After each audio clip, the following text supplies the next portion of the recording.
تسبیح صرف سیدھے ہاتھ کی انگلیوں سے ہی کرنا ہے یا دونوں ہاتھوں کی انگلیوں پر کر سکتے ہیں؟ تو دیکھیے تسبیح کے تعلق سے جو آتا ہے، نبی اکرم صلی اللہ علیہ وسلم تسبیح پڑھتے ہیں تو اپنے سیدھے ہاتھ کی انگلیوں پر کاؤنٹ کرتے، یہ پر الٹے ہاتھ کے تعلق سے کوئی دلیل یا روایت نہیں ملتی سوائے کچھ ضعیف روایتوں کے،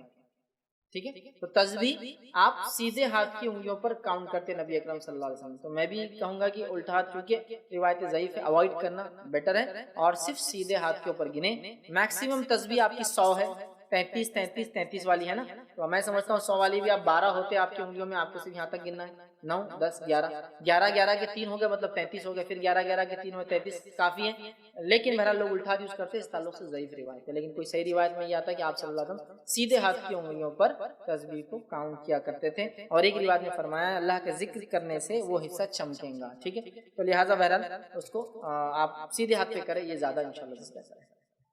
اور ایک بات اس میں وضاحت کر دوں، نبی اکرم صلی اللہ علیہ وسلم منکوں پر یا بیجوں پر یا کسی مشین پر کاؤنٹ کر کے تسبیحات نہیں پڑھی، بی نیچرل سب سے اچھا ہے، سنت پہ رہیے، قدرتی رہیے، آپ یہ کیجیے، ورنہ بہت سارے لوگ من کا لاکھ والی تسبیح، 50,000 والی تسبیح، اور آج کل تو ڈیجیٹل الیکٹرانک کھٹ کھٹ کھٹ کھٹ ڈالتے ہیں، اور اب تو فون میں بھی کچھ لوگ ایسا کرتے بیٹھتے ہیں، مجھے لگا کچھ گیم کھیل رہے، گیم نہیں کھیل رہے، اللہ اکبر اللہ اکبر اللہ اکبر، مطلب کتنا ٹینشن ہے، دیکھیے آپ 33 بار پڑھو اور 33 بار انگلی بھی ہلاؤ، آپ کتنا آسان ہے، 33 بار ہوا، 3 بار ہوا 33 ہو گیا، پھر 3 بار گنا 33، پھر 3 بار گنا 11 تک گن لیجیے، ایک چھوڑ دیجیے اللہ، تو کتنا آسانی سے ہو جاتا ہے یہ تسبیح۔ اس کے علاوہ جتنی تسبیح آتے ہیں آپ کو جتنا پڑھ لیے اس میں نمبر ہی نہیں، 1.25 بار کیوں پڑھتے ہیں لا الہ الا اللہ، زندگی بھر پڑھیے، 1,25,000 بار یا 1,40,000 کیوں پڑھتے ہیں لا الہ الا انت سبحانک، جب ضرورت پڑے دعا کیا پڑھی لا الہ الا انت سبحانک انی کنت من الظالمین، ٹھیک ہے؟ لہٰذا تسبیح مت کیجیے، ہاتھ پہ کیجیے، یہ سب سے اچھا اور سنت طریقہ۔ جی فضیلت اگر ایسے تو کئی فضائل ہم دیکھ چکے ہیں، لیکن تیسری اگر کوئی بڑی فضیلت آرڈر میں اگر لیں تو یہ ہے جو ہے شب قدر کا اس مہینے میں آنا،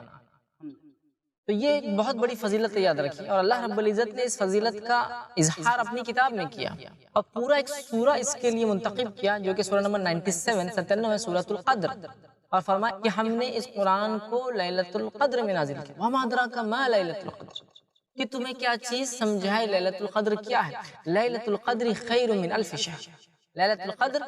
1000 مہینوں سے افضل ہے، اور اس کی ایک اور خصوصیت، اس میں اترتے اس رات فرشتے اور جبرائیل، ٹھیک ہے، اور اللہ کے حکم سے فرشتے اور جبرائیل اترتے، سلام ہی حتی مطلع الفجر، اور صبح ہونے تک، فجر تک سلامتی ہی سلامتی اس رات۔ تو سورۃ القدر میں اللہ رب العزت نے اس رات کی فضیلت خود بیان کر دی، بلکہ یہ اتنی اللہ کو پسندیدہ رات ہے کہ اللہ رب العزت نے اپنے آخری کلام قرآن کو اسی رات میں اتارنا شروع کیا، اور جو قرآن کی آیت ہے کہ ہم نے قرآن کو لیلۃ القدر میں نازل کیا، تو علماء اس کی تفسیر کرتے اور کہتے ہیں کہ قرآن لوح محفوظ سے بیت العزہ نامی ایک مقام ہے جو پہلے آسمان پہ ہے، اس میں لیلۃ القدر میں پورا مکمل اترا، اور اسی رات قرآن کی پہلی 5 آیتیں سورہ الق سورہ نمبر 96 آیت نمبر 1 سے لے کر 5، اسی رات وہ بھی نیچے اتری، مطلب 7ویں آسمان سے پہلے پر آیا پورا، اور اس کے بعد پہلی 5 آیتیں بھی اسی رات جبرائیل علیہ السلام لے کر نبی اکرم صلی اللہ علیہ وسلم کے پاس آئے۔ تو اس رات کی فضیلت آپ دیکھیے، اس کی قدر اور منزلت دیکھیے، اس کی اہمیت دیکھیے کہ اللہ رب العزت نے اپنی آخری کتاب کو نازل کرنے کے لیے اس رات کو چنا، اور نبی اکرم صلی اللہ علیہ وسلم پر اسی رات جبرائیل علیہ السلام آئے اور پہلی وحی لے کر آئے، اور وہ ہے سورہ الق کی پہلی 5 آیتیں۔ لیکن یہ بڑی تعجب کی بات ہے، جس رات کو اللہ رب العزت نے 1000 مہینوں سے افضل کہا، اگر 1000 مہینے کو تبدیل کر لیا جائے سالوں میں، فار ایگزامپل مثال کے طور پر، تو 1000 منتھس کو اگر ہم کنورٹ کر دیں ایئرس کے اندر تو یہ ہوتا ہے 83.4 ایئرس، مطلب 83 سال اور 4 مہینے، تو گویا 83 سال اور 4 مہینے کے برابر ہے اس ایک رات کی عبادت، اور رات ایک انسان کی ساری پوری زندگی میں ہو سکتا نہ ملے، ہو سکتا ہے وہ بھی کم ہو، 80 سال، 80 سال 60 سال 70 70 سال آج کے دور میں عمر چل، جی 80 سال سے زائد 83 سال 4 مہینے کی عبادت کا ثواب ملتا ہے۔ مفسرین اس تعلق سے لکھتے ہیں کہ جو اللہ نے کہا کہ یہ جو شب قدر ہے یہ 1000 مہینوں سے بہتر ہے، الف شہر کا 1000 مہینوں سے بہتر ہے، تو کہتے ہیں یہ اللہ رب العزت نے مثال کے طور پہ کہا، ہزاروں ہزار مہینوں سے رات بہتر ہے، سمجھانے کے لیے ہم کو کہا 1000 مہینوں سے افضل ہے۔ اب اندازہ لگائیے 83 سال 4 مہینے کی ایک عبادت ہے، صرف ایک رات جاگنا، رات شروع ہوتی مغرب سے ختم ہوتی فجر پر، ٹھیک ہے؟ تو اگر اس کو ہم نے پا لیا اور مغرب سے لے کر فجر تک اللہ کی عبادت کر لی جو کرنا چاہیے اس رات کے اندر، تو گویا ہم نے کیا کیا، 83 سال 4 مہینے کی عبادت کر لی۔ اور میں سمجھتا ہوں شاید اتنی عمریں ہر شخص کو ملے بھی نہ کہ وہ 80 83 سال جیے۔ اور تو اور یہ صرف ایک رات کی بات ہو رہی ہے، اور انسان اپنی زندگی میں اگر بالغ 10 سال میں ہو رہا ہے اور اس کے بعد 40 سال مطلب 30 سال اور جی رہا ہے، ٹوٹل عمر 40 سال پا رہا ہے، تو وہ اپنی زندگی میں رات 30 مرتبہ پا رہا ہے۔ اور اگر 50 سال کی زندگی پا رہا ہے تو یہ رات اپنی زندگی میں 40 مرتبہ پا رہا ہے، اور اگر 60 سال کی زندگی پا رہا ہے تو یہ رات اپنی زندگی 50 بار پا رہا ہے، اور اگر اسی طرح 70 یا 80 سال کی زندگی جی رہا ہے تو 80 سال کے اندر 70 بار آتے پا رہا ہے۔ اور اس رات کے دیے جانے کے پیچھے ایک حکمت بھی علماء یہی بیان کرتے ہیں، کچھ مفسرین لکھتے ہیں اس کی حکمت یہ تھی، واقعہ یوں تھا کہ کچھ صحابہ آئے اور کہا اللہ کے رسول صلی اللہ علیہ وسلم، کچھ امتوں کی اور کچھ واقعات ہمارے سامنے ایسے آ رہے ہیں جن میں اتنی لمبی لمبی عمروں کے تذکرے آ رہے ہیں پچھلی امتوں کے، اور اتنی لمبی لمبی ایج اللہ نے عمریں ان کو دی تھی، ہم لوگ تو ان کے مقابلے میں خود آپ نے فرمایا کہ 60 سے 70 سال کے بیچ کی عمریں ہماری ہوں گی، تو پھر ہم کیسے ان کے برابر عبادت میں پہنچیں گے جبکہ وہ اتنی لمبی عمریں پا کر گئے ہیں؟ جیسے مثال کے طور پر نوح علیہ السلام نے 1000 کو 50 کم 950 سال اپنی قوم کو دعوت دی،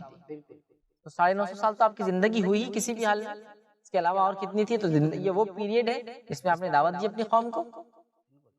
اب ظاہر سی بات ہے جب اتنی لمبی لمبی عمریں اس زمانے میں ہوا کرتی کہ 900 سال 950 سال 1000 سال کے تعلق سے تذکرے آتے ہیں، تو پھر صحابہ کو لگا ہماری زندگی تو کچھ بھی نہیں ہے، 60-70 سال تو کچھ بھی نہیں ہے۔ تو تب علماء لکھتے ہیں کہ اللہ رب العزت نے کمپنسیشن کے طور پر کہ اس امت کو عمریں کم ملی ہے تو کمپنسیشن یہ دیا کہ شب قدر دے دو ان کو، تاکہ شب قدر پا کر 1 سال پا لی 83 سال کا ثواب، ایک موٹا حساب 80 لے لیجیے، ڈیٹیل میں نہ جاتے 80 پکڑ لیجیے، 2 بار پا لی 160 سال، 3 بار پا لی انسان نے 240 سال، 4 بار پالی 320 سال۔ اب مجھے بتائیے 10 بار پالی 800 سال، 800 سال کی زندگی کیا ملنے والی ہے کیا؟ نہیں۔ اور 20 راتیں پالی 1600 سال، یہ تو ہم ایک دم رفلی کر رہے ہیں، یہ تو 83 سال 4 مہینے کو کریں گے تو وہ تو زیادہ ہو جائیں گے، اور اس طرح 30 راتیں پالی تو 2400 سال۔ مطلب آپ صرف ثواب کو سوچئے، اتنی کم عمر میں بھی ہم اپنی عمر کو کم پاتے ہوئے بھی عبادت کو ملٹیپل ٹائمز کر سکتے ہیں، اور ہر سال شب قدر کو پا کر اپنی عمر تو کم ہوں گی لیکن اس سے کئی درجے زیادہ اجر اور ثواب اللہ تعالیٰ سے اس رات میں پا سکتے ہیں۔ لیکن یہ بھی بڑی افسوس کی بات ہے شب قدر ہمارے سماج میں کیسی منائی جاتی ہے۔ میں سمجھتا ہوں بہت زیادہ تفصیل میں جانے کی ضرورت نہیں ہے۔ شب قدر کا جو طریقہ اور نظم ہم نے بنا لیا ہے ہمارے سماج میں وہ یہ ہے کہ شب قدر عموماً جنرلی بازاروں میں گھومنے پھرنے میں، مالز میں جانے میں، اسی طرح جو ہے گھر سے باہر سیر و تفریح کے اندر ضائع کی جاتی ہے، جبکہ رات مغرب سے شروع ہوتی ہے، ٹھیک ہے؟ ہم لوگ سمجھتے ہیں رات 12 بجے سے چالو ہوتی ہے، یہ انگلش کیلنڈر فالو کرتے ہیں نا، گریگورین تو رات میں 12 بجے شروع ہوتی ہے، لہٰذا ہم سمجھ رہے ہیں کہ رات سے 12، ارے بھائی مغرب سے شروع ہو رہی ہے، تو آپ کے افطار کرنے سے لے کر مغرب کی نماز، عشاء کی نماز، وہ رات کی تراویح اور اس کے بعد کی پوری رات فجر تک، یہ ساری چیزیں شب قدر کے اندر آ رہی ہیں۔ تو اس رات کو ہم کو صحیح یوٹیلائز کرنا ہے، یاد رکھیے۔ ایک تو اس کو تلاش کرنا ہے، ہم تلاش نہیں کرتے، اور ایک دن منا لیتے ہیں سیلف ڈیفائنڈ ایک دن، اور اس کے بھی منانے کا طریقہ یہ ہے کہ رات میں پہلے تو تیاریاں ہوتی ہیں کہ آج شب قدر ہے، کچھ نوجوان ہمارے کھیل کود کی پریکٹس کی تیاری کر لیتے، بیڈمنٹن ہے، شٹل کاک ہے اور فٹ بال ہے، کھیلیں گے تاکہ رات میں لوگوں کو تکلیف بھی دیں گے، خود تو عبادت نہیں کریں گے، دوسروں کو بھی نہیں کرنے دیں گے۔ کچھ کا یہ حال ہے کہ آج رات ہے تو گھومنے نکلیں گے مغرب کے بعد، کھانا اس ہوٹل میں ہوگا،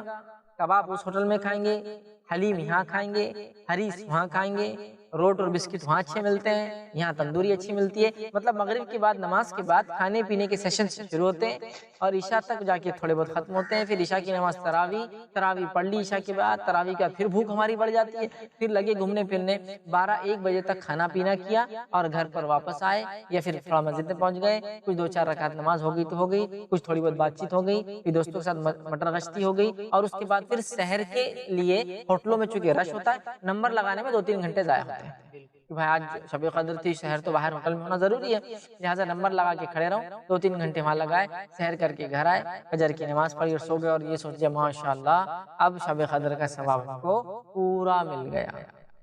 تو منانے کا بھی انداز کتنا گھٹیا، کتنا بھونڈا، کتنا بیکار ہے۔ آپ سوچئے یہ ایک طرح سے بونس تھا جو ہماری لائف میں دیا گیا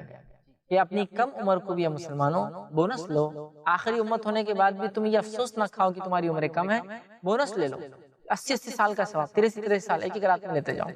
ہمیں کتنا محتاط ہو کے، کتنا پریکاشنری ہم نے اس رات کو منانا چاہیے تھا، بلکہ ہم نے تو صحت ہر چیز کا خیال رکھنا تھا کہ یہ رات مجھ سے نہ چھوٹے، کسی بھی حال میں نہ چھوٹے، اور اس کو پا کر اپنی لائف کو میں چینج کر لوں، رب کو راضی کر لوں، 80 سال کی عبادت کا فائدہ اٹھا لوں، اپنی مغفرت کا سامان جمع کر لوں، تلاوت قرآن کر لوں، ذکر و اذکار کر لوں، اور اس رات کے اندر جو ہے نمازیں کر لوں، مطلب قیام اللیل، تراویح، تہجد، جو بھی بولیے آپ، نمازیں پڑھ لوں، رب کو راضی کروں۔ یہ سب تو درکنار، اور یہ ہو رہا ہے۔ عورتوں کا حال بھی کچھ اسی طرح ہے گھروں کے۔ عورتوں کا حال یہ ہے کہ ٹی وی کے سامنے بیٹھے ہیں، اللہ رحم کرے، مرد بھی دیکھتے ہیں لیکن عورتیں زیادہ دیکھ رہی ہیں۔ اب شب قدر ہے تو کچھ اسلامی پروگرام اور ڈرامے دیکھنا بھی تو ضروری ہے آج رات۔ اس کے بعد پھر کھانے پینے کی تیاری، سحر میں کیا کھائیں گے اس کی تیاری۔ کچھ لوگ تو شب قدر کو اس لیے جاگتے ہیں کہ وہ عید کی، شرخرمے کی اور میٹھے جو پکوان بنتے ہیں اس کی تیاریاں کر رہے ہیں، بادام بھگا رہے ہیں، کاجو کاٹ رہے ہیں، کیوں شب قدر ہے نا، تو شب قدر میں شاید شرخرمے کا سامان بنے گا تو اس کا ثواب بھی 80 سال کی شرخرمے کا ملے گا، ایسا سوچ کے شاید میٹھے کی تیاریاں ہو رہی ہے، سیویاں ڈالی جا رہی ہے، میٹھے بن رہے ہیں، اس کی پریپریشن ہو رہی ہے۔ کچھ عورتیں سوچتی کہ چلو شب قدر دی گئی تو فائدہ اٹھا لے، کپڑوں میں برکت ہو جائیں گی شاید، تو مالز میں گھوم رہے ہیں، کپڑے خریدنے کے لیے جا رہے ہیں، اور کہیں کہیں راتوں کو، مطلب شب قدر 27 کو ایک تو منائی جاتی ہے عام طور سے، پھر 27، 28، 29۔ یہ بات میں آپ سے پوچھنے والا ہوں انشاءاللہ، جی کہ شب قدر کیا 27 رات کو ہے؟ عام طور پہ دیکھا گیا لوگ 27 تاریخ کو ہی شب قدر مناتے ہیں، تو کیا 27 کو ہی شب قدر ہے؟ تو یہ بھی دیکھیے کہ میں جو بتا رہا تھا، یہ بھی ایک بہت بڑی غلط فہمی ہے کہ ہم 27 کو طے کرتے ہیں اور 27، 28، 29 بازاروں میں گھومنے میں لگاتے ہیں۔ اب سوال یہ کیا یہ 27 ہی شب قدر ہے؟ کیا اس کو وہ کرنا ہے؟ تو یاد رکھ لیجیے، میری بات کو غور سے سنیے، 27 ہی شب قدر نہیں ہے، 27 بھی شب قدر ہو سکتی ہے۔ مطلب یہ ہوا کہ 27 بھی کچھ اور راتیں بھی ہیں جو شب قدر ہو سکتی ہے، 27 بھی ہو سکتی ہے، لیکن 27 ہی نہیں ہے، یاد رکھیں۔ ہمارے پاس بر صغیر میں، انڈیا میں، پاکستان وغیرہ میں یہ طے کر لیا ہم کہ 27 ہی شب قدر ہے، جبکہ 27 بھی شب قدر ہو سکتی ہے۔ تو شب قدر کون سی رات ہے پھر؟ تو آئیے نبی اکرم صلی اللہ علیہ وسلم کو شب قدر کی تاریخ بتائی گئی، سورہ قدر کی تفسیر ابن کثیر میں آپ دیکھ لیجیے۔ نبی اکرم صلی اللہ علیہ وسلم اس تاریخ کو ڈکلیئر کرنے باہر نکلے، مسجد سے باہر نکلے، دو لوگوں میں فائٹنگ چل رہی تھی، جھگڑا چل رہا تھا۔ جب ان کی فائٹنگ ختم ہوئی، چھڑایا گیا، آپ صلی اللہ علیہ وسلم نے فرمایا مجھے شب قدر کی تاریخ بتا دی گئی تھی، لیکن اس جھگڑے کی وجہ سے وہ تاریخ مجھ سے بھلا دی گئی، اب اس کو تم تلاش کرو، ٹھیک ہے۔ پھر صحابہ نے، آپ صلی اللہ علیہ وسلم نے بیان کو تلاش کرو، صحابہ نے کہا ہم کیا پوری سال میں کیسے تلاش کریں، کون سی تاریخ؟ پھر کہا اسے رمضان میں تلاش کرو، پھر کہا رمضان کے آخری عشرے میں تلاش کرو، اور پھر کہا رمضان کے آخری عشرے کی طاق راتوں میں، آڈ نائٹس میں تلاش کرو۔ تو شب قدر جس میں قرآن نازل ہوا تھا، یہ کون سی رات ہے؟ اب ہم کو ڈھونڈنا ہے، وہ 21 کی رات بھی ہو سکتی ہے، وہ 23 کی رات بھی ہو سکتی ہے، وہ 25 کی رات بھی ہو سکتی ہے، وہ 27 کی رات بھی ہو سکتی ہے، اور وہ 29 کی رات بھی ہو سکتی ہے۔ 5 راتوں میں سے کوئی ایک رات ہے شب قدر، تو شب قدر کو صرف 27 کو منانا ایک بہت بڑی غلط فہمی اور ایک بہت بڑے ثواب کو ضائع کرنے کا ذریعہ بن جائیں گے، یاد رکھیے۔ تو یہ 5 راتوں میں سے کوئی ایک رات ہو سکتی ہے، یاد رکھیے، یہ بات واضح ہے۔ لیکن ہم نے ایک تو پہلے تو طے کر لیا کہ 27 ہی ہے، اس کے بعد اس کو 27 کو کیسے جاگ کر مناتے ہیں، میں نے آپ کو طریقہ بھی بتا دیا اس سے پہلے۔ مطلب یہ آخر کیا وجہ ہے کہ لوگوں نے اس کو 27 طے کر لیا، جبکہ آپ نے بتایا کہ اللہ کے رسول صلی اللہ علیہ وسلم کی حدیث، اور پھر کہ اللہ کے رسول صلی اللہ علیہ وسلم نے فرمایا کہ اس کے 5 راتوں میں تلاش کرو، 5 طاق راتوں میں تلاش کرو، تو لوگوں نے 27 کیوں اس کو طے کر لیا کہ 27 ہی ہے؟ دیکھیے، اصل نبی اکرم صلی اللہ علیہ وسلم نے کچھ صحابہ کو کچھ باتیں بتائی تھی، یہ ہو سکتی ہے، یہ ہو سکتی ہے، یہ علامت ہو سکتی ہے، تو کچھ صحابہ کے ساتھ 27 کو علامت ہوئی، کچھ کے ساتھ 21 کو علامت ہوئی، سمجھ رہے آپ؟ لیکن ہمارے پاس 27 کو بڑا مضبوطی سے پکڑ لیا گیا ہے، حالانکہ ایک علامت 21 کی بھی بڑی واضح ہے۔ ایک صحابی کو آپ صلی اللہ علیہ وسلم فرمایا جب تم قدر جس رات ہوں گی اس روز بارش ہوگی، اور وہ کہتے اس رات میں مسجد نبوی میں نماز پڑھ رہا تھا، اور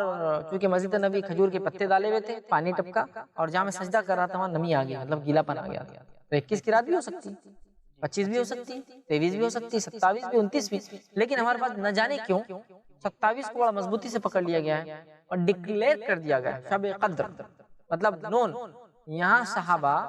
پوری زندگی آخری عشرے میں سے رات کو تلاش کر رہے ہیں، اور ہم انڈینس یہ کہہ رہے ہیں الحمدللہ ہم کو 27 دے دی گئی، اب آپ جو ہے جا کر ڈھونڈتے رہیے، ہم کو پتا چل گیا۔ تعجب، امیزنگ، مطلب جبرائیل علیہ السلام ظاہر سی بات ہے آپ کو وہی لاتے تھے اور بتاتے تھے، آپ نے بتا دیا آخری عشرے میں تلاش کرو، اب آخری عشرے میں تلاش کرو اور ہم کہہ رہے نہیں ہم کو پتا چل گیا، تو کیا نبی اکرم صلی اللہ علیہ وسلم نے ہم کو نہیں بتایا اور ہم کو بعد میں پتا چل گیا؟ یہ بولنا چاہ رہے ہیں ہم لوگ؟ قطعا نہیں ہو سکتا ہے۔ نبی اکرم صلی اللہ علیہ وسلم نے جب یہ کہا کہ آخری عشرے کی طاق رات میں تلاش کرو، تو پھر یہ کون ہوتا ہے 27 کو ڈکلیئر کرنے والا؟ 27 بھی ہو سکتی ہے لیکن 27 ہی نہیں ہے، اس بات کو بھی ہمیں سمجھنا ہے۔ تو لہٰذا ہمیں کیا کرنا ہے؟ تلاش کرنا ہے، تلاش کرنا ہے۔ 5 راتوں میں سے ایک رات، گویا 5 راتوں کو جاگنا ہے اور 5 راتوں کو مغرب سے لے کر فجر تک عبادت کرنا ہے، تاکہ ہمارا رب ہم سے راضی ہو جائے، اور تاکہ انشاءاللہ العزیز ہمیں جو ہے 1000 مہینوں سے افضل جو رات کو کہا گیا 1000 مہینوں سے زیادہ عبادت کرنے کا ثواب اور اجر ملے۔ یہ بات کے لیے ہم کو بہت کوشش کرنی ہوگی، یاد رکھیں۔ تو یہ رات کو ہم معمولی سمجھ کر ضائع نہ کر دے، یاد رکھیں، بلکہ اس کی پریپریشن کریں، تیاری کریں اور اس کو تلاش کریں۔ 5 میں سے وہ کون سی رات ہے؟ 5 کو جاگے انشاءاللہ۔ جب انسان 5 کو جاگ لیں گا تو شور ہے 5 میں سے کوئی ایک شب قدر تھی۔ اور کچھ علماء نے لکھا شب قدر کی جو علامتیں حدیث میں بتائی گئی، ہو سکتا ہے ایک رات اس دن آئے، لیکن ہو سکتا ہے اگلے سال وہ شب قدر راؤنڈ دوسرے اس میں چلے جائے۔ ہو سکتا ہے نا کوئی یہ کہے کہ رات میں بارش ہوگی، علامت ہے، آج بارش ہوئی، 23 رات تھی آج، تو 23 کو ہر سال آتی نہیں۔ علماء کہتے ہیں گھومتی بھی ہے رات، فکس نہیں ہے، کبھی ہو سکتا ہے 21 کو ہو جائے، کبھی ہو سکتا ہے 23 کو، کبھی ہو سکتا ہے 25 کو، 27 کو، ایسے بھی کہا تھا، واللہ اعلم، جو بھی صحیح بات ہو، لیکن یہ بات تو طے ہے کہ ہمیں قیامت تک اس کو تلاش کرنا ہے، اور کوئی طے نہیں کر سکتا کوئی ایک رات، بلکہ 5 میں سے ایک ڈھونڈ کر اس میں خوب عبادت کر کے اپنے رب کو راضی کرنا ہے۔ تو گویا عام زبان میں کہوں تو 5 رات جاگنے کا ثواب 80 سال کے برابر، مطلب 1000 مہینوں سے افضل ہو رہا ہے، کیونکہ ہم کو پتا نہیں نا کون سی ہے، لیکن وہ ایک ہی ہے، لیکن تلاش کرنا ہے۔ جب تلاش کرے گا انسان تو 1000 مہینوں کا ثواب پائیں گا 5 راتوں کو جاگ کر عبادت کرنے کا۔ جزاکم اللہ خیر۔ ناظرین، دیکھا آپ نے، فیض صاحب نے بتایا ہمیں شب قدر کے تعلق سے۔ ہم تو اس غلط فہمی میں جی رہے تھے اب تک کہ شب قدر صرف 27ویں رات کو ہے، لیکن جبکہ اللہ کے رسول صلی اللہ علیہ وسلم نے فرمایا کہ شب قدر کو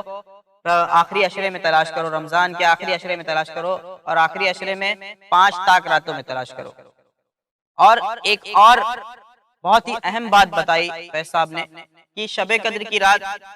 کسی سال 21 کو آ سکتی ہے، کسی سال 23 کو آ سکتی ہے، کسی سال 25 کو بھی آ سکتی ہے، کسی کو 27 کو آ سکتی ہے، کسی سال 29 کو آ سکتی ہے، اور یہ رات گھومتی رہتی ہے، یعنی خالی 21 کو نہیں ہو سکتی، خالی 23 کو نہیں ہو سکتی، خالی 25 کو نہیں ہو سکتی، خالی 29 کو نہیں ہو سکتی، یہ رات گھومتی رہتی ہے، یعنی ہمیں 5 راتوں کو جاگ کر اس میں تلاش کرنا ہے، اور پھر انشاءاللہ اللہ تعالی ہماری اس عبادت کو قبول کرے گا۔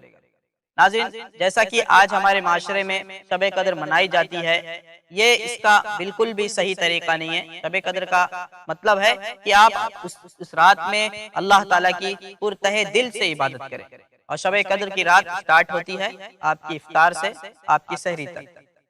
آئیے ناظرین، کچھ اور باتیں شب قدر کے تعلق سے فیض صاحب سے جانتے ہیں۔ فیض صاحب، ہمارے معاشرے میں دیکھا گیا ہے کہ شب قدر کا لوگوں کا منانے کا جو طریقہ ہے، شب قدر کہ رات میں جھنڈے وغیرہ بھی لوگ لگاتے ہیں، رات میں لائٹنگ وغیرہ، اور میں نے تو کئی جگہ دیکھا ہے کہ نعوذ باللہ کی گانے وغیرہ قوالیاں بھی لگائی گئی۔ تو یہ ساری چیزیں کیا اس کے بدلے میں، یا تو مجھے تو لگتا ہے کہ یہ ساری چیزیں کرنے سے تو لوگ گناہ میں ملوث ہو جا رہے ہیں، الٹا جاگنے کے بجائے ثواب پانے کے بجائے۔ دیکھیے ہمارے پاس جو ہم دیکھتے ہیں شب قدر کو مختلف طریقوں سے ضائع کیا جاتا ہے، اس میں سے ایک طریقہ یہ بھی ہے کہ بولتے ہیں کہ تنزل الملائکۃ والروح، اترتے اس رات جو ہے جبرائیل علیہ السلام اور فرشتے، تو وہ کہتے ہیں چونکہ فرشتے جبرائیل علیہ السلام آتے ہیں تو ہم گھروں پہ جھنڈے لگائیں گے تاکہ انہیں پتہ چل جائے کہ مسلمان کا گھر ہے۔ اب یہ بات کہاں سے نکالی؟ اللہ رحم کرے، کیا فرشتوں کو یہ جھنڈے ونڈے بتانے کی تھوڑی ضرورت ہے؟ فرشتوں کو اللہ تعالیٰ علم دیتا ہے کہ کیا ہے کون مومن بندے کون نہیں، یاد رکھیے جی ٹھیک ہے۔ ان کو تو کچھ ایسی بھی صلاحیتیں اللہ نے دے رکھی ہے کہ مومن بندہ جب نیکی کرتا ہے تو اللہ انفارم دے کر دیتا ہے ان کو، اور وہ نیکی کو لکھ لیتے ہیں، خالی دل میں سوچتا ہے تو یہ بھی صلاحیتیں دے رکھی ہے اللہ نے۔ تو لہٰذا شب قدر کو ضائع کرنے کا طریقہ جھنڈے لگانا، رونقیں کرنا، مسجدوں کو سجانا، مسجدوں میں پھول لگانا، مسجدوں کو لائٹنگ لگانا، مسجدوں کو رنگ روغن کرنا، راستوں پہ لوگوں کو کھانا کھلانا روک روک کر، ٹھیک ہے، اپنی عبادت کرنا ہے بھائی، یہ روک روک کر کھانا کھلا رہے ہیں آپ، ٹھیک ہے۔ اسی طرح جو ہے لوگ جو ہے مختلف قسم کے پروگرامز کرتے ہیں، بازاروں میں گھومتے ہیں، گھروں کو سجاتے ہیں، یہ تمام چیزیں نہیں ہیں بھائی۔ اس رات عبادت کرنا ہے، اور عبادت ایک مخصوص چیز ہے، تلاوت قرآن کے ذریعے آپ کیجئے، اور بہت ساری چیزیں جو اس رات میں کی جا سکتی ہے، تو وہ تمام چیزوں کو چھوڑ کر ہم لگے ہیں اس طرح سے، تو یہ بہرحال بالکل طریقہ نہیں۔ پھر آپ نے جیسا کہا کہ گانے بجانے کی بھی، میوزیکل انسٹرومنٹ کے استعمال والی بھی چیزیں ہو رہی، اور گانے بج رہے ہیں، اور کئی جگہ پتہ نہیں ترانے پڑے جا رہے ہیں مختلف قسم کی، جس میں برائیاں ہیں، اللہ رحم کرے۔ تو یہ ساری چیزوں کے ذریعے ہم اس رات کو جو ہے ضائع کر دیتے ہیں، جبکہ ہمیں اگر یہ رات ملتی ہے تو اس میں عبادت کر کے اپنے رب کو راضی کرنا چاہیے۔ ویسے آپ شب قدر کے تعلق سے ایک اور بات میرے ذہن میں آ رہی ہے کہ شب قدر میں ہم لوگ کس طرح کی عبادت کریں، کچھ خاص عبادت ہے؟ دیکھیے جو آپ نے سوال کیا کہ شب قدر کو ہم کیا عبادت کریں، بڑا اہم سوال ہے، کیا کیا کرے شب قدر۔ تو اب میں نے جیسا بتایا رات شروع ہوتی ہے مغرب سے لے کر تو فجر تک، اس میں دو نمازیں تو آ گئی، مغرب آ گئی، سورج غروب ہو گیا، رات چالو ہو گئی، مغرب آ گئی اور عشاء آ گئی۔ اس کے علاوہ رمضان کا مہینہ ہے، تراویح ہم پڑھتے ہیں، تو تراویح کی نماز بھی اس میں شامل ہوگی، مطلب قیام جس کو کہیں گے، رات کی نماز جس میں ہم کھڑے ہو رہے ہیں وہ بھی شامل ہوگی۔ اس کے علاوہ ہم تہجد پڑھ سکتے ہیں، جو کہ سب سے افضل نفل عبادت ہے، ٹھیک ہے،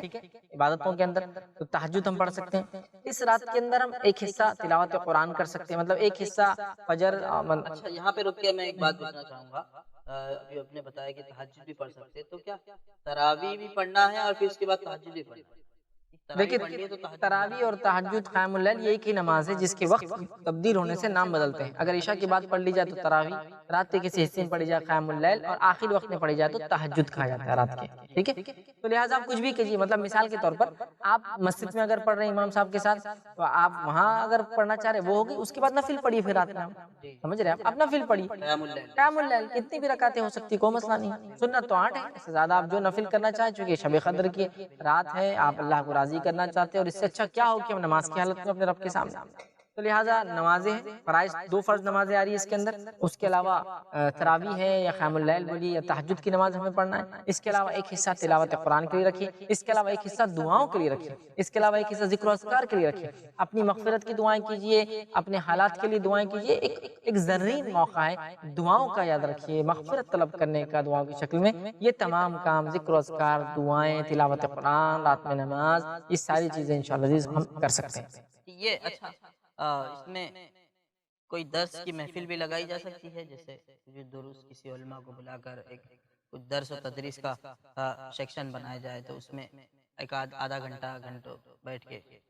دیکھیے یہ بھی ہو سکتا ہے کہ اس رات کا یہ فائدہ اٹھا لیا جائے کہ کسی عالم سے کچھ دینی بات سیکھ لی جائے تاکہ انسان اس پر عمل کرے، یہ ہو سکتا ہے، لیکن پوری رات ہی نہ ہو کہ مغرب سے لے کر آپ فجر تک کی درس سن رہے ہیں، لیکن یہ بھی ہو سکتا ہے چونکہ پوری رات کنٹینیوسلی نماز پڑھنا ہی ممکن نہیں ہے، قرآن پڑھنا بھی نہیں، لہٰذا کچھ دیر آپ کو ایسا درس کہیں ہو رہا ہے تو اس کو بھی سن لے سکتے ہیں، یہ بھی انشاءاللہ اس میں شامل ہو جائیں گے، آپ یہ کام بھی بہرحال اس میں کر سکتے ہیں۔ اور دوسری بات ہماری بہنیں وہ اس رات کو کس طرح سے عبادت کریں؟ دیکھیے خواتین کا جہاں تک معاملہ ہے اور شب قدر کا تعلق ہے تو مرد اور خواتین دونوں کو ظاہر سے اپنی مغفرت کا سامان اس دنیا میں جمع کرنا ہے، تو خواتین کس طرح سے کریں؟ خواتین کے پیچھے دیکھیے بہت سارے کام ہوتے ہیں جن کی وجہ سے زیادہ گھر کے کام مصروف ہوتی ہے، خاص طور سے رمضان ہے تو سحری کی تیاری ہے، افطار کی تیاریاں ہیں، اس کے بعد بچوں کی تعلیم تربیت کا بھی معاملہ ہے، کبھی کبھار ان کے مخصوص ایام ہونے کی وجہ سے وہ فرائض سے دور ہوتی ہے، روزہ نہیں رکھ پاتی، نماز نہیں، تو یہ کیسے عبادت کر شب قدر؟ سب سے پہلے تو میں گزارش کروں گا گھر کی خواتین سے کہ وہ خواتین کیا کرے، پول بنائے، ایسا ہوتا ہے کار کسی کے پاس محلے میں تو کار پول بناتے ہیں، مطلب ایک آدمی کی کار ہے 2-3 لوگ ساتھ جاتے ہیں، خواتین بھی کیا کرے گھر میں، مثال کے طور پر بچے ہیں، اب ظاہر سے پوری عورتیں اگر عبادت کریں گی تو بچوں کا کیا ہوگا، ایسا ذمہ لے لے کہ رات کے کچھ حصے میں کچھ عورتیں کچھ بچوں کو دیکھیں گی، اگر جاگ رہے ہیں چھوٹے ہیں دودھ ان کو دینا ہے رات میں، تو گھر میں مطلب بچے ایک جگہ سلائے جائے تاکہ ایک خاتون سمجھ لے شروعات کے ابتدائی رات کے حصے میں سلانے کا ذمہ لے، سلانے کے بعد ایک خاتون ان کی دیکھ بھال کرے، ایک خاتون فلاں کرے اور باقی لوگ اپنی عبادت کرتے رہے، مطلب کچھ نہ کچھ کر کے اپنی ذمہ داریوں کو ایک دوسرے پر بانٹ دے. تو ایک عورت اگر روز کھانا بنائیں گی تو پوری رات چلے جائیں گے، لیکن اگر یہ بانٹ لے کہ مثال کے طور پر سحر کی تیاری تو آپ آٹا گوندھ لیجئے، آج میں روٹی ڈال دوں گی، آپ سالن کر لیجئے، عبادت بھی چالو ہے. کام بھی ڈسٹریبیوٹ کر لیے، بچوں کی ذمہ داری بھی ڈسٹریبیوٹ ہوگی، عبادت بھی ہوگی. اس پہ وہ خواتین جو نماز اور روزہ نہیں کر رہی ہے رمضان میں ان کے مخصوص ایام کی وجہ سے، تو وہ خواتین یہ کر سکتی ہے، چونکہ ان کے اوپر نماز بھی نہیں ہے، کچھ نہیں، وہ تھوڑا زیادہ وقت خالی رکھتی ہے، تو وہ چونکہ ان کو نماز بھی نہیں پڑھنا ہے، نہ نفل پڑھنا ہے، نہ فرض پڑھنا ہے، نہ ہی ان کو روزہ رکھنا ہے، وہ خاتون بچوں کا تھوڑا زیادہ خیال رکھنا ہے، وہ خاتون کوشش کرے کہ کھانا وغیرہ وہ بنا کے دے دے شہر میں، تاکہ یہ خواتین جو پاکیزہ حالت میں وہ عبادت کر لے. اسی طرح وہ خواتین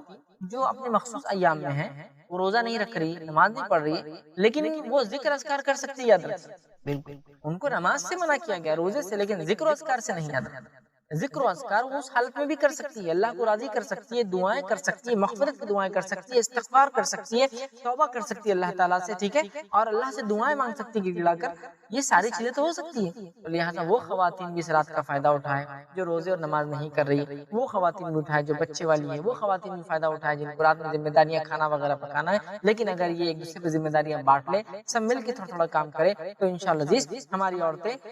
قدر بھی پا سکتی آسانی سے. ورنہ بہت ساری عورتیں کمپلین کرتی ہیں، ارے مولوی صاحب پورا کام رات بھر ہوتا ہے، مجھے سب گھر کا بنانا ہے. لیکن کچھ راتوں میں یہ جو قدر کو پانے کا مسئلہ ہے، اس پر ڈسٹریبیوشن آف ورک ہو، کام کو بانٹا جائے، سب مل کر کرے، قدر کی قدر مل جائے، کام کا کام کنٹینیو ہوتا رہے. بہرحال یہ دونوں چیز ایک ساتھ ہو سکتی ہیں. جزاکم اللہ خیر. پروفیسر صاحب لیلۃ القدر کی اور کیا فضائل ہیں، کچھ خاص اور جو اہم؟ جی جی دیکھیے لیلۃ القدر کے تو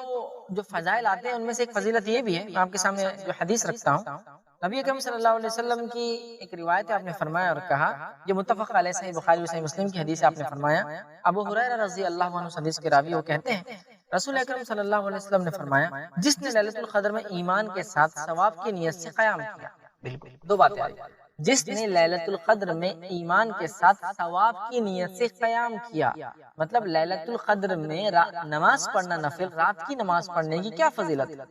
تو آپ نے فرمایا جس نے لیلۃ القدر میں ایمان کے ساتھ ثواب کی نیت سے قیام کیا، غفر لہ ما تقدم من ذنبک، اس کے پچھلے تمام گناہ معاف ہو جاتے ہیں. سبحان اللہ، یہ اس کی فضیلت ہے، اس کے پچھلے تمام گناہ معاف ہو جاتے ہیں. جس نے قیام اللیل مطلب رات کی نماز پڑھی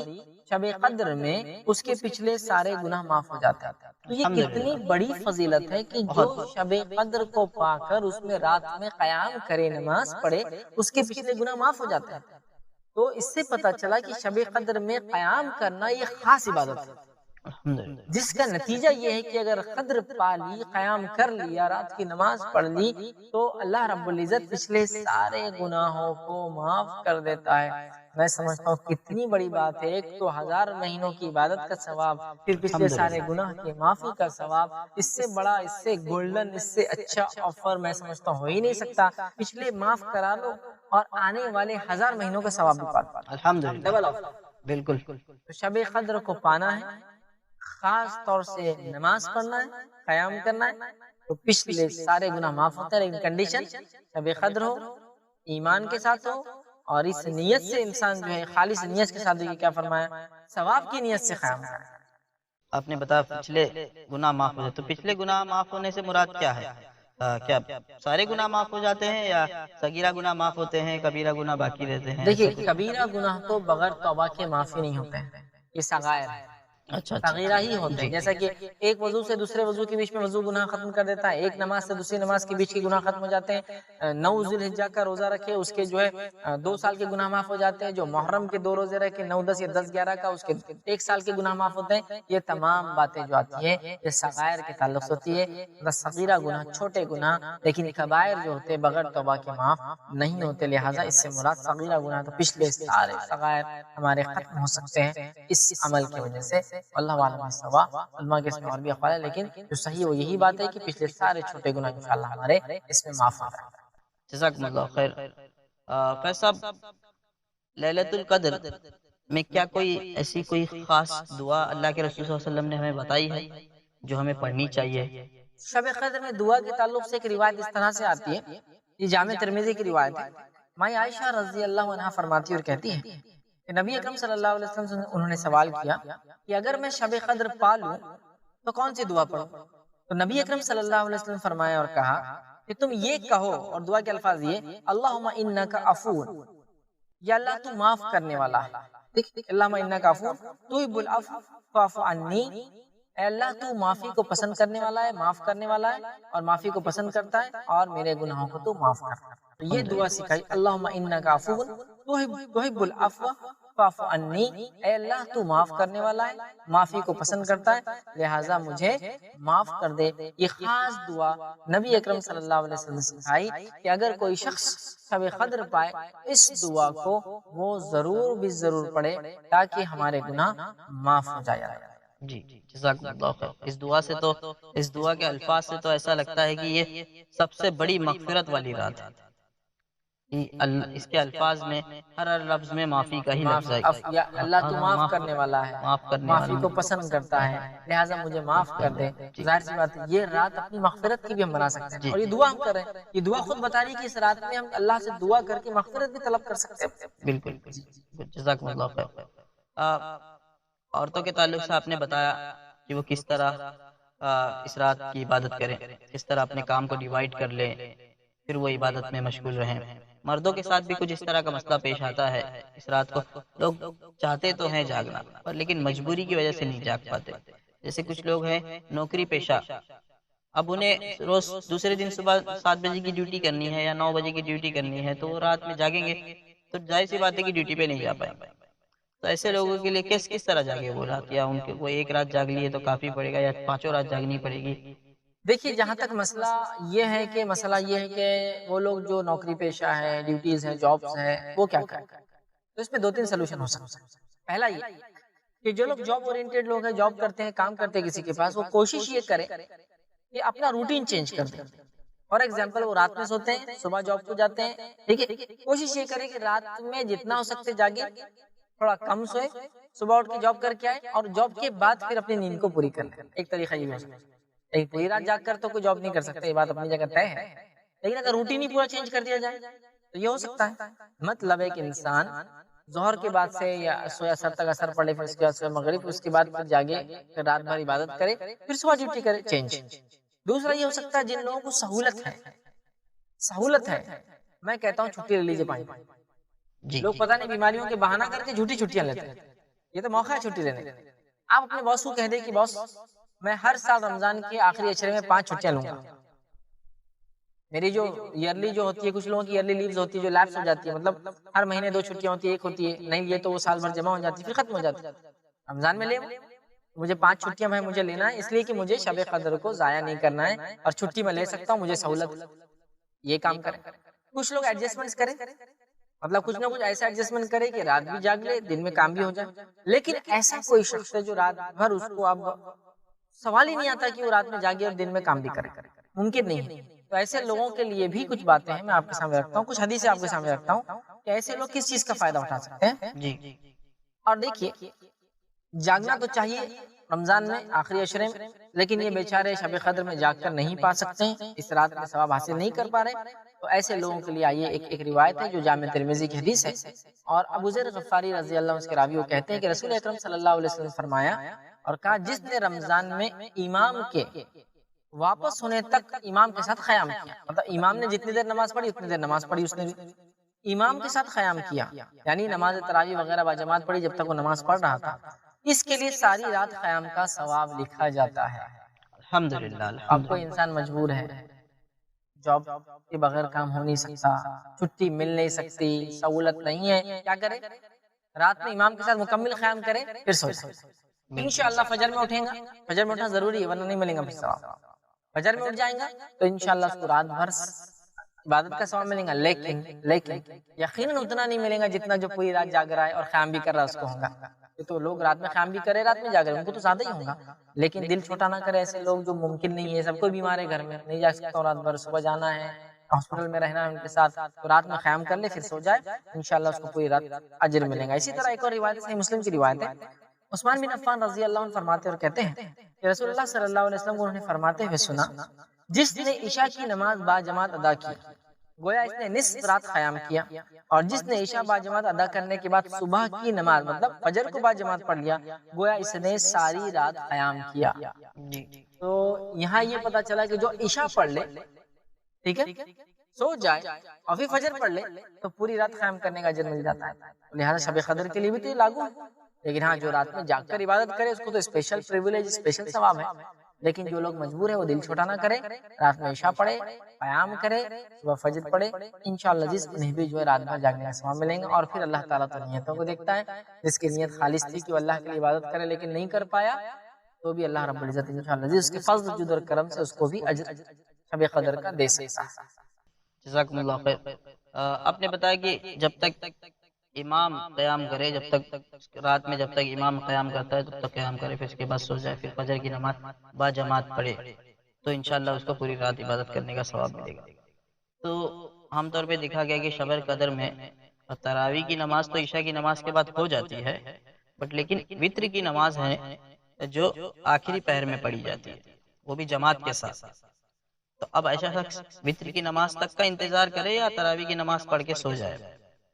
دیکھیے اگر کسی جگہ ایسا ہوتا ہے کہ رات میں قیام کے بعد وہ وتر کی نماز لیٹ پڑھتے ہیں، لیکن اب یہ صاحب کو تو سونا ہے، صبح جاب کو جانا ہے، وہ کیا کرے، امام کے ساتھ جتنی اتنی پڑھ لے، پھر اپنی وتر پڑھ کے پھر سو جائے، کیونکہ وتر پڑھے بغیر نہ سو، ورنہ ہو سکتا ہے شہر میں لیٹ ہو جائے، وتر چھوٹ جائے، اور وتر یہ جو ہے بہت اہم نماز ہے، تو لہٰذا وہ کیا کرے، امام کے ساتھ پورا قیام کرے، اس کے بعد اپنی وتر پڑھے، اور پھر اس کے بعد انشاءاللہ۔